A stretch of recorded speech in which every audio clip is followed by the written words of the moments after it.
Indonesia mampu bertahan daripada impak ekonomi akibat lonjakan harga minyak yang didorong oleh konflik Asia Barat sehingga 10 bulan tanpa perlu memotong subsidi bahan api. Kenapa kita kena Indonesia relax je?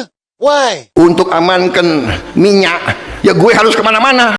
Media Malaysia dibuat terkejut melihat kestabilan harga BBM Indonesia yang adem di tengah gejolak global. Ternyata, kestabilan ini bukan kebetulan bulan ini saja, melainkan dijamin pemerintah hingga akhir tahun ini.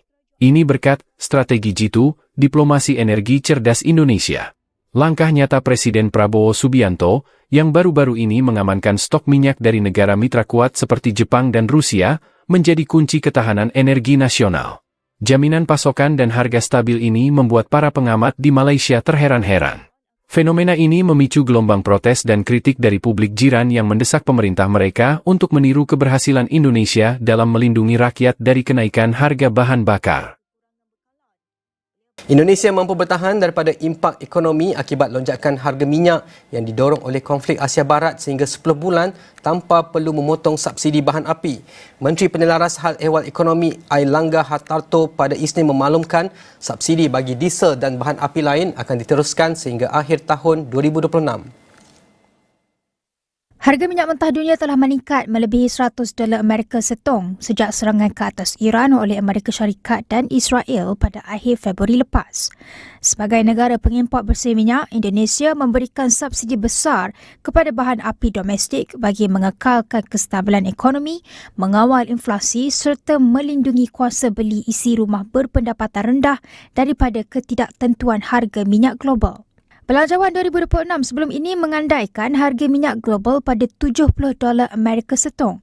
Dengan setiap kenaikan $1 Amerika akan menambah kira-kira 6.8 bilion rupiah Indonesia, kira-kira $506,000 Amerika kepada perbelanjaan negara. Dalam isu harga minyak sekarang ni, non-kunyit kita dah tahu dah.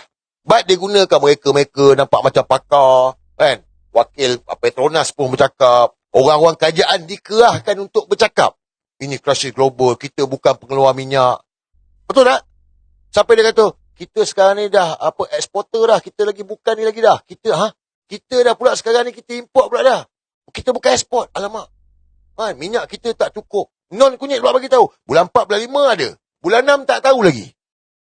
Lepas tu disokong pula mereka-mereka yang jadi jurucakap kerajaan. Ada profesor, ada pakar tu, pakar ni. Macam-macam pakar lah. Ceplos bawah, ceplos VVIP, macam-macam. Jadi kita ni, yang malas nak berfikir, kita akan percaya. Saya tak cakaplah kita semua bodoh. Kita ada akal. Cuma kita tak nak gunakan. Kebanyakan kita malas nak berfikir. Sebab tu, siapa saja cakap, kita kena fikir dan kita kena tengok sekeliling kita. Kenapa Indonesia tak naik? Guys, kalau isu global, Selat Hormuz ditutup, okey. So, kenapa kita kena Indonesia relax je? Why? Dia penduduk lagi ramai lah. Lagi banyak kenderaan. Lagi banyak pada 200 juta tau. Kenapa?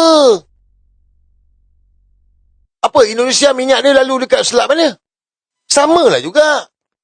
Dan, kena ingat, Indonesia tak ada minyak. Dia tak macam kita.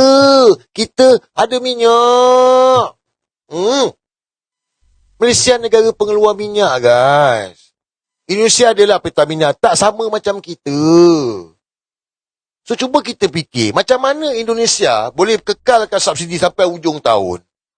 Kita ni pula, non-kunyit bagi tahu, minyak bulan 6 tak tahu cukup tak cukup. Logik ke? Guys, come on. Ada 5,700, ada 2,500 ni. Logik ke? Fikirlah. Saya cakap jangan percaya. Tapi saya minta, kita ni gunakan kebijaksanaan kita berfikir. Singapura.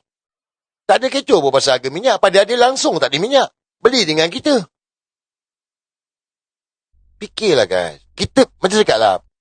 Kita import 30%, tapi 30% tu pun bukan semua ikut Selat Hormuz, ada daripada Brunei. Semua ada sikit-sikit. Apa masalah dia? Nak selamat. Kalau tanya saya, nak selamat. Ambil daripada Iran lah. Ambil daripada Iran. Semalam buat pertama kali dalam masa 7 tahun. Okey? Apabila Iran dikenakan sekatan ekonomi, sekatan minyak dia tak boleh jual, negara India stop beli minyak daripada Iran. Sebab India ni kan dia US. Takut sangat dengan US. So dia stop beli minyak daripada Iran. Semalam buat pertama kali kapal daripada Iran hantar minyak ke India. First time dalam masa 7 tahun. India beli minyak dengan Iran. So, kalau setelah Hormuz kecoh apa semua, kita beli dengan Iran, apa masalah dia? Guys, kita tak pandai betul. Tetapi kita fikirlah, mesti ada solution. Sebab Tun Mahathir bagi tahu, setiap masalah mesti ada jalan untuk selesaikan masalah tu. So, kalau India dah boleh beli daripada Iran, kenapa kita tak boleh beli daripada Iran pula? Sampai non kunyit bagi tahu, UAE, brother, you 3 years, 5 years. Pergi mampus lah. Kalau UAE dia tak boleh jual, kita belilah dengan Iran. Apa masalah dia? Betul tak? Boleh pergi cek tengok. Dalam masa 7 tahun, this is first time India beli minyak daripada Iran. Sebab dah habis sekatan, dah tak ada sekatan kan? Come on lah guys. Dia bukan pasal kita ni, saya faham. Macam saya ulang banyak kali lah. Bukanlah saya cakap, dia ni semua benda dia tahu. Tak, dia pengalaman aku ni. Sebab aku kenal non kunyit ni siapa. Aku tahu dia nak apa, dia nak buat apa, aku tahu. Cerita pasal darurat ni, bukan sebaru cakap hari ni, bukan minggu lepas. No, 2023 saya dah bagi tahu dah. Mangkok ni nak buat darurat. Sebab apa? Sebab dia tak menang pilihan raya. Saya letak diri saya dan non kunyit. Aku letak diri aku non kunyit. 2023, 2022. Lepas dia jadi Perdana Menteri tu, sebincang Ejak dengan Amal kat rumah ni, dengan seorang lagi tu. Okey, macam mana aku nak kekalkan kuasa? Aku tak menang pilihan raya ni. Darurat. Cuma sekarang ni nampak ni. Dia dah try. Now, digunakan krisis global. Guys, jangan percaya fikir. Ada ni, Indonesia guys. Orang Indonesia ketawa dengan kita. Malaysia negara pengeluar minyak. Minyak tak cukup. Apa kejadahnya? Fikirlah. Sering dicap jalan-jalan, ini alasan asli Pak Presiden Prabowo Subianto keliling dunia. Dibilang Prabowo jalan-jalan ke luar negeri, senang jalan-jalan ke luar negeri. Ya, saudara-saudara, untuk amankan minyak, ya gue harus kemana-mana. Aku mau berangkat lagi nih ke sebuah negara. Nanti begitu aku berangkat, kau tahu kemana. Amankan juga. Jadi saya ini confident. Nggak ada tuh. Bagi saya Indonesia gelap, nggak ada. Ya. Indonesia cerah. Di saat banyak negara susah. Kalau terjadi perang dunia ketiga, negara mana yang aman? Indonesia termasuk papan atas loh. Logis sih menurut gue teman-teman ya. Kenapa? Karena kondisi geopolitik dunia kan kita tahu lagi kacau balau gitu loh. Tensi panas di mana-mana. Bahkan ya alhamdulillah kita bersyukur pemerintah bisa ngamanin stok subsidi BBM. Dan kalau pemerintah kita pasif, yang repot ya kita juga. Nah, kenapa kok Pak Presiden bilang ada intervensi, ada propaganda asing gitu. Dulu juga begitu waktu di Komisi 1 juga orang-orang nggak meyakini, kami di DPR pun waktu itu masa mau perang sih gitu. Perang beneran sekarang. Jadi gitu ya?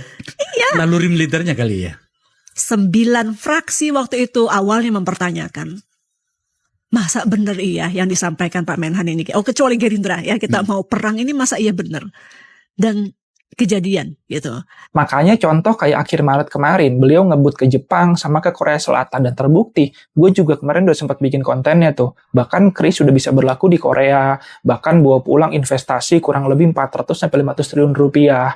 Di mana gue sepakat sama langkah proaktif kayak gini teman-teman. Simpelnya ya, kebijakan luar negeri kita yang bebas aktif itu harus banget dimaksimalin buat dapat deal terbaik dari negara-negara mana aja. Karena ya kita negara non-blok, kita bisa manfaatin ini buat jalin kerjasama tanpa harus ikut-ikutan blok tertentu. Kemudian yang mulia,